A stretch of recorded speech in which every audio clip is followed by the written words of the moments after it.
Hello, everyone. My name is Carly. I'm an artist and a writer and a member of the African Solidarity Collective. I was born in Johannesburg and raised in Cape Town, South Africa. I'm now a settler on the stolen land of the Wurundjeri people of the Kulin Nation, the land we gather upon today. I want to pay my deepest respect to the people and ancestors of this land and honor their legacy of resistance to oppression and colonialism that informs the work we do today. Those of us who are settlers on this land have a responsibility to stand in solidarity with First Nations people and join their fight for liberation. We all need to show up on Invasion Day and every day, because until the people of this land are free, every day remains Invasion Day. And we need to honor that responsibility and carry it with us wherever we go. This is what solidarity is. Not a choice, not an abstract idea, but a responsibility that must be actioned. We must show up. Many of you may know South Africa as the country that liberated itself from apartheid in 1994 following a global solidarity movement under the leadership of Nelson Mandela. Nelson Mandela, the peace-loving, Nobel Prize-winning president that we remember so fondly today, was a resistance fighter. He was the founder of the armed wing of the ANC, Umkhonto weSizwe, and was listed as a terrorist in the US until 2008. Let that sink in. He understood more than anyone that where there is oppression, there will always be resistance until liberation. There is a long history of shared struggle between South Africans and Palestinians, two nations that have endured violent oppression from the same evils.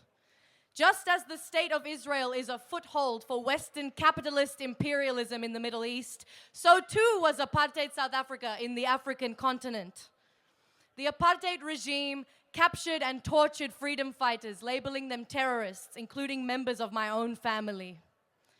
They killed civilians with impunity, heavily policed and segregated the black, colored, and Indian population from the white minority. They restricted their movement, forcibly removed them from their homes, and thoroughly censored the media, while the white minority lived in a completely different reality. This is all being mirrored by the Israeli state right now. Shame. In places that have faced such brutality, political struggle and fighting for freedom is woven into the fabric of our national identity.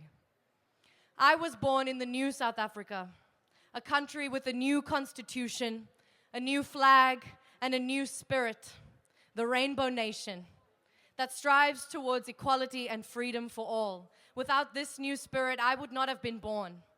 I am the child of a union of two different worlds that could only combine to make me because of that spirit.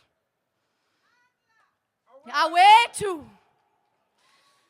But South Africa's people are not free from the chains of apartheid and Western capitalism, not completely free.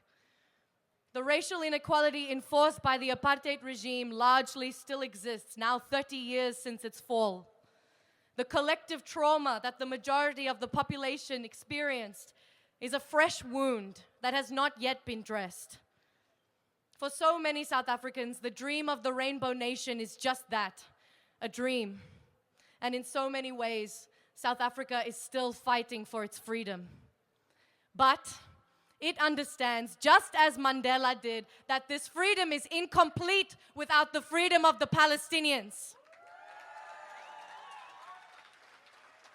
To see my country, with all of its persisting issues, divisions, instabilities, take such an unrelenting moral stance against the Israeli genocidal machine proves that that spirit of our new nation is still strong, despite the challenges that we face.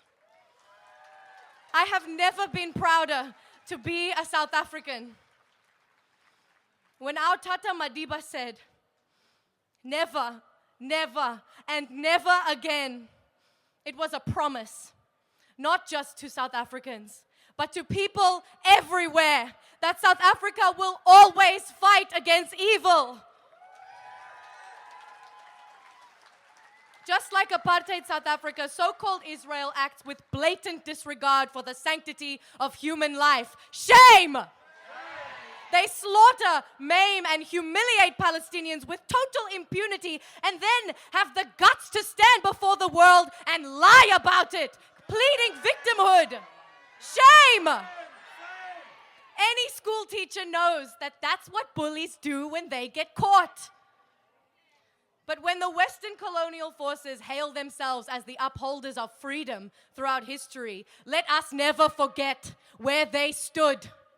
Let us all remember who the purveyors of justice were. They are the oppressed people from all over the world who recognize their struggle in the struggle of the Palestinians. The people who have no other choice but to stand up despite the cost. The Yemeni Houthis who refuse to allow Israeli ships through the Red Sea, even as UK, US, and Australia bomb them. And now, South Africa taking on Israel and all its allies at the World Court. The case that South Africa has presented to the ICJ is not only an exemplary legal achievement, but a fundamental challenge to the institution of colonialism itself. This is a meticulous case against Israel's genocide of the Palestinian people, but it is also so much more than that. It is a historic showdown between the oppressed and its oppressor, colonized and colonizer. It is the resistance that has been building up across the global south for centuries, taking matters into their own hands and saying, no more. To quote Dr. Martin Luther King Jr., the arc of the moral universe is long, but it bends towards justice. This is a reminder that our struggle here today and every struggle is connected to that of our ancestors and to each other. And that every day that we show up to fight together is one day closer to inevitable victory. Freedom will prevail. Justice will prevail. Love will prevail. We will win. Before I leave, I want to share with you all a chant that my comrades have already shared with you. It is the rallying cry of the struggle against apartheid. It's one that my father taught to me when I was very little. And it speaks to the power of the people standing together against injustice. When I say Amandla, you say Awetu. Amandla!